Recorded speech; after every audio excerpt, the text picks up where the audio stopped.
অনেক দূরে পাহাড়ে ঘেরা ছোট্ট একটি গ্রাম চন্দ্রগড়। এই হচ্ছে চন্দ্রগড় রাজ্যের রাজবাড়ি।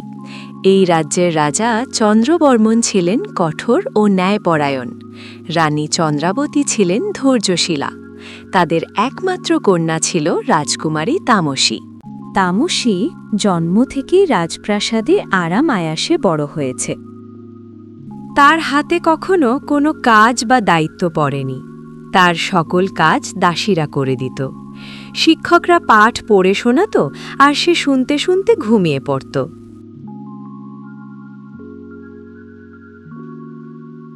রাজকুমারী, আপনাকে রানীমা ডাকছে, এক্ষুনি যেতে বলেছে। আপনার সাথে বিশেষ কিছু কথা আছে। আমাকে আপনাকে সঙ্গে নিয়ে যেতে বলেছে। আপনি না গেলে আমার সাথে রেগে যাবে রানীমা। ওহো, দাসী, যাও তো এখন এখান থেকে। তুমি মাকে গিয়ে বলো আমি এখন যেতে পারবো না, আমার ভালো লাগছে না। এখন আমি একটু বিশ্রাম নেব, পরে আসবো, না হলে মাকে আসতে বলো। রাজকুমারী তামসীর কথা শুনে দাসী সেখান থেকে চলে গেলেন। রাজকুমারী তামসী এরকম কথা বলবে দাসী জানত। তার এমন ব্যবহার আজ নতুন না। রাজকুমারী তামসী ছিলেন অনেক অলস। সে কোনো কাজ তো দূরে থাক, ঠিকভাবে হাঁটা চলা করত না। শুধু সাজগোজ আর ঘুমিয়ে ঘুমিয়ে দিন কাটাত। রানীমা, রাজকুমারীকে আমি বলেছিলাম, উনি বলছে পরে আসবে, না হলে আপনাকে যেতে বলেছে। রাজকুমারী অলসতার কারণে দিন দিন বেয়াদব হয়ে যাচ্ছে। ঠিক আছে দাসী, তুমি যাও, আমি দেখছি কি করা যায়।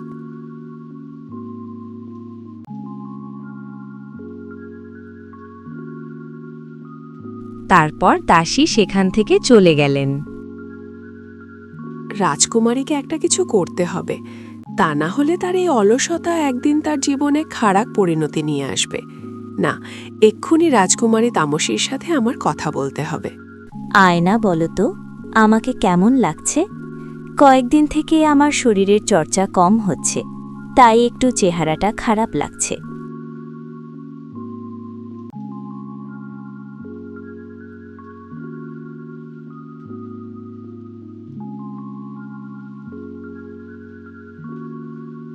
তামসী মা, রাজকুমারী মানে শুধু সাজগোজ না, অনেক দায়িত্বও রয়েছে।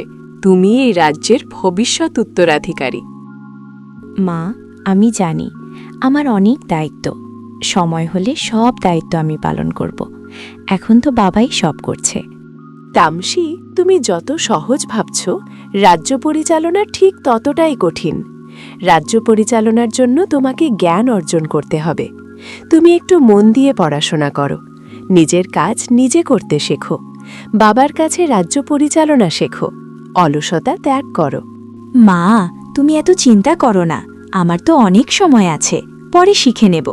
দেখবে আমি কিভাবে রাজ্য পরিচালনা করি।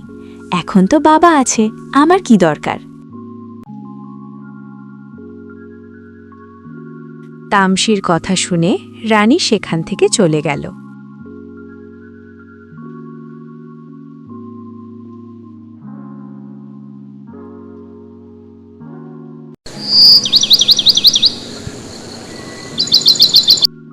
রাজকুমারী, একটু পাঠ্যপুস্তকে মন দাও। তোমার বাবা একজন দাম্ভিক রাজা। তার কন্যা হিসেবে তোমাকে অনেক কঠোর দায়িত্বপরায়ণশীল হতে হবে। তোমার এই অলস্য মনোভাব একদিন তোমাকে এমন পরিস্থিতির সামনে দাঁড় করাবে, তখন শুধুই আফসোস করবে। পরিশ্রমে ধন আনে, পুণ্যে আনে সুখ, অলসতা দারিদ্র্য আনে, পাপে আনে দুঃখ। এই প্রবাদটি মনে রাখবে, জীবনের কঠিনতম সময় কাজে লাগবে। আর মানুষ হিসাবে অনেক ধৈর্যশীল হতে হবে, কারণ ধৈর্য এমন একটি গুণ যা এক মুহূর্তে হাজারটা ভুল থেকে বাঁচিয়ে দিতে পারে। হঠাৎ রেগে নেওয়া সিদ্ধান্ত এক জীবন কাঁদিয়ে দিতে পারে।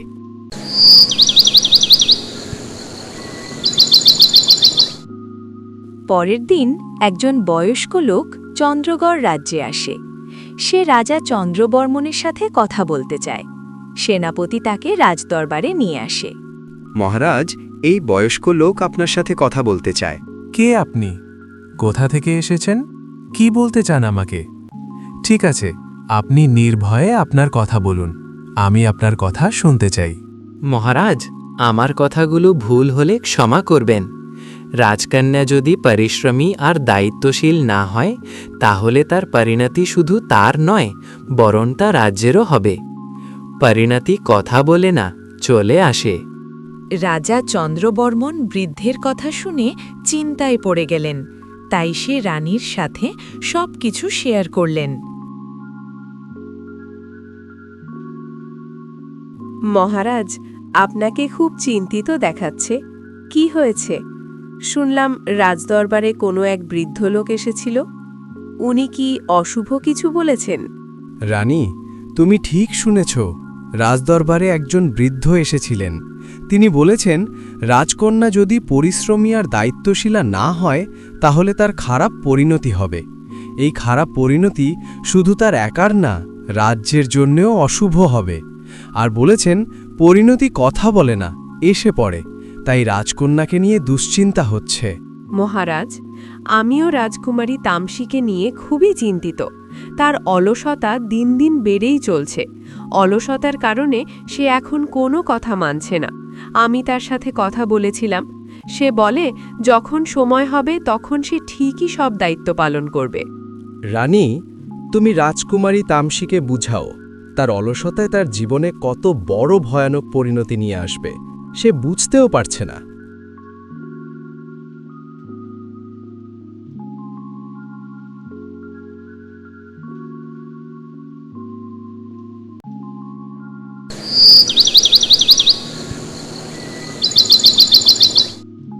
চন্দ্রগড় রাজ্যে দেখা দিল হাহাকার। অনাবৃষ্টিতে মাঠের ফসল সব নষ্ট হয়ে গেল। করিম ভাই, ও করিম ভাই, এই রোদের মধ্যে কোদাল দিয়ে শুকনা জমিতে কি করো? এত কষ্ট করে লাভ কি? বৃষ্টি ছাড়া তো এই জমিতে ফসল ফলবে না। কি আর করব জলিল ভাই, দেখি মাটিগুলো কুপিয়ে কোনোভাবে শাকসবজি ফলাতে পারি কিনা। এবার তো সব ফসল নষ্ট হয়ে গেছে, কি খেয়ে বাঁচবো বলো? ঠিকই বলছো করিম ভাই, এবার বৃষ্টি না হয় সব ফসল নষ্ট হয়ে গেছে। এবার সবাই কি খাবে, কেমনে বাঁচবে? রাজ্য জুড়ে খাদ্যাভাব দেখা দেবে।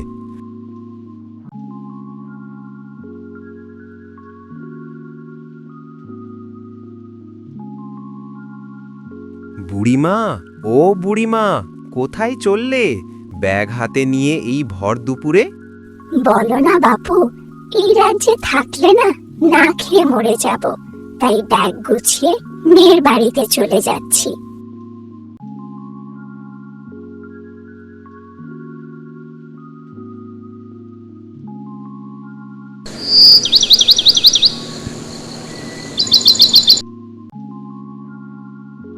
হঠাৎই রাজা চন্দ্রবর্মন খুবই অসুস্থ হয়ে পড়েন। ডাক্তার, মহারাজের শরীর এখন কেমন? কি হয়েছে তার? তার সুস্থতার জন্য যা করা লাগে তাই করেন, যেন খুব তাড়াতাড়ি মহারাজ সুস্থ হয়ে ওঠেন। ক্ষমা করবেন রানীমা, মহারাজের শরীর অনেক খারাপ। ওনার সুস্থতা একমাত্র সৃষ্টিকর্তার হাতে। আমার সাধ্যমতো আমি তার চিকিৎসা করব। ডাক্তারের কথা শুনে রানী ও রাজকুমারী খুব চিন্তায় পড়ে যায়।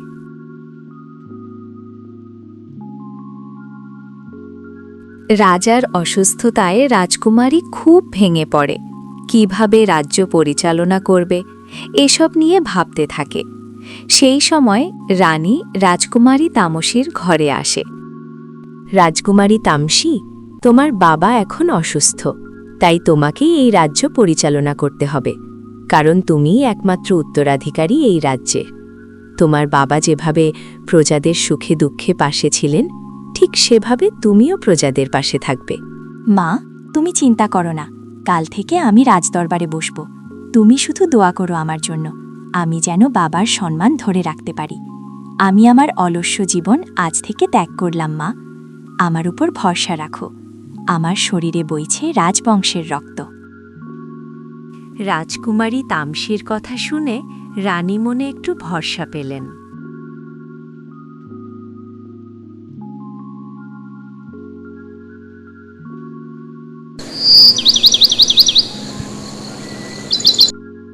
পরের দিন রাজকুমারী তামসী রাজদরবারে বসেন।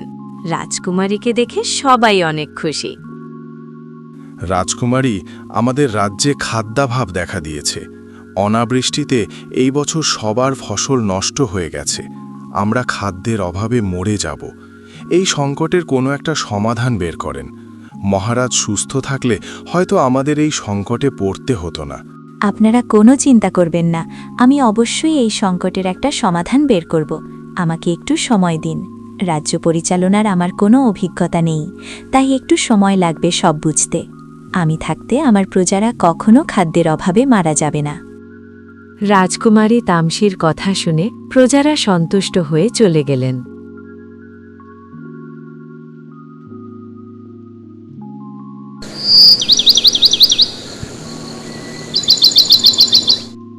রাজকুমারী, আমার ঘরে কোনো খাবার নেই। আজ 2 দিন থেকে আমার পরিবার না খেয়ে আছে। আমার পরিবারকে বাঁচান। আপনি যান, আমি আপনার পরিবারের খাদ্যের ব্যবস্থা করছি। মন্ত্রী, ওনার পরিবারে কিছু খাদ্যদ্রব্য পাঠান।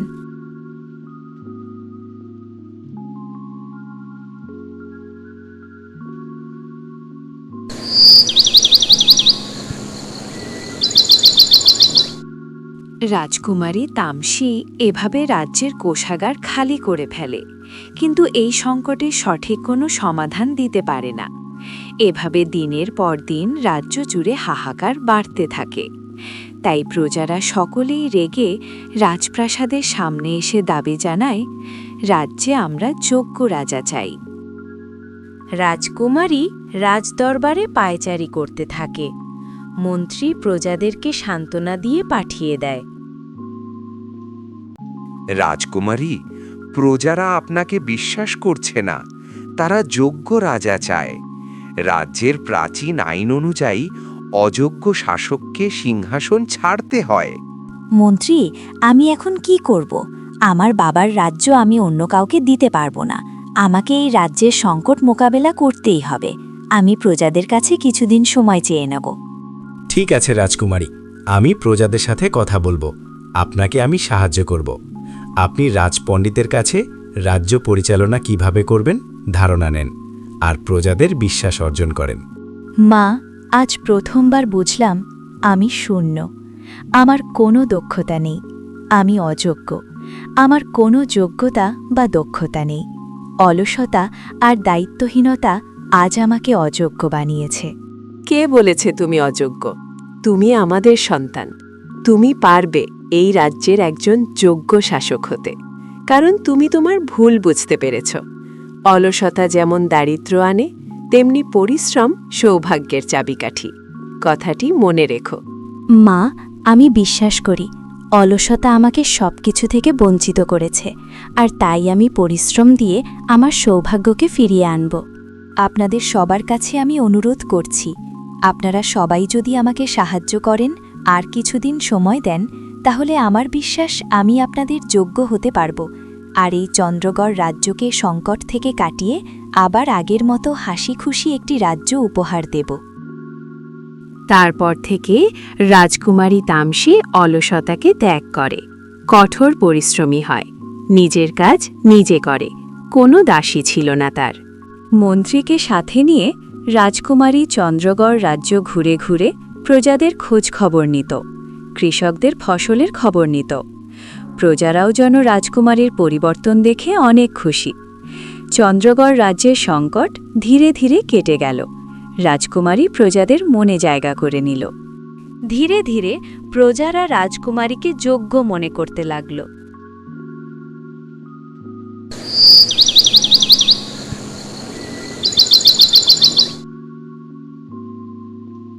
ধীরে ধীরে রাজা চন্দ্রবর্মন সুস্থ হয়ে ওঠে। চন্দ্রগড় রাজ্য আবার আনন্দে ভরে উঠল। রাজকুমারী তামসীর এই পরিবর্তন সবার মনে এক আনন্দ বয়ে আনল।